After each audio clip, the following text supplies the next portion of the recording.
جبرائیل نے حضور صلی اللہ علیہ وسلم کو بتایا یہ لوگ وہ ہیں جو فتنہ پھیلانے والے، فتنہ پھیلانے والے، ادھر کی ادھر، ادھر کی ادھر، اس سے جا کے کہہ دیا فلانے صاحب تو تمہیں یہ کہہ رہے تھے، ان سے جا کے کہہ دیا وہ تو یہ کہہ رہے تھے، جھگڑا کرانے والے، فتنہ پھیلانے والے، افواہیں پھیلانے والے، یہ وہ لوگ ہیں، اور غیبت کرنے والے اور چغل خور۔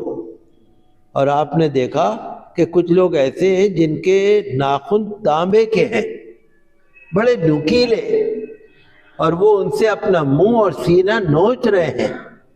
حضور صلی اللہ علیہ وسلم کو بتایا گیا یہ غیبت کرنے والے اور چغل خور ہیں، یتیموں کا مال ہضم کرنے والے۔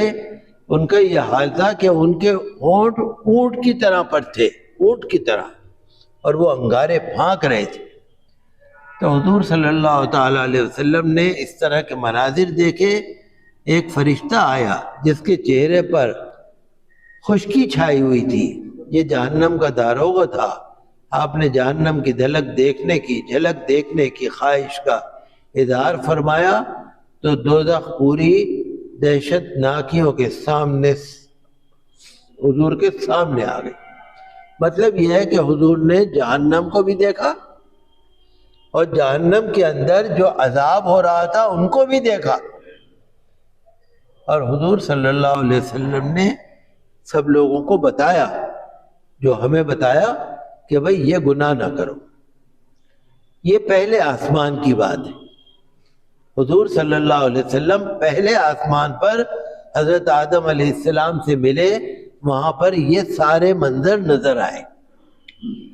پھر پہلے آسمان سے گزر کر آپ دوسرے آسمان پر پہنچے تو وہاں پر حضرت یحییٰ اور حضرت عیسیٰ علیہ السلام سے ملاقات ہوئی، انہوں نے آپ کو خیر مقدم کیا، خوش آمدید کہا۔ تیسرے آسمان پر حضرت یوسف علیہ السلام سے ملاقات ہوئی، انہوں نے استقبال کیا۔ چوتھے آسمان پر حضرت ادریس علیہ السلام سے ملاقات ہوئی، انہوں نے استقبال کیا۔ پانچویں آسمان پر ہارون علیہ السلام سے ملاقات ہوئی اور انہوں نے استقبال کیا، اور چھٹے آسمان پر حضرت موسیٰ علیہ السلام سے ملاقات ہوئی اور انہوں نے بھی استقبال کیا۔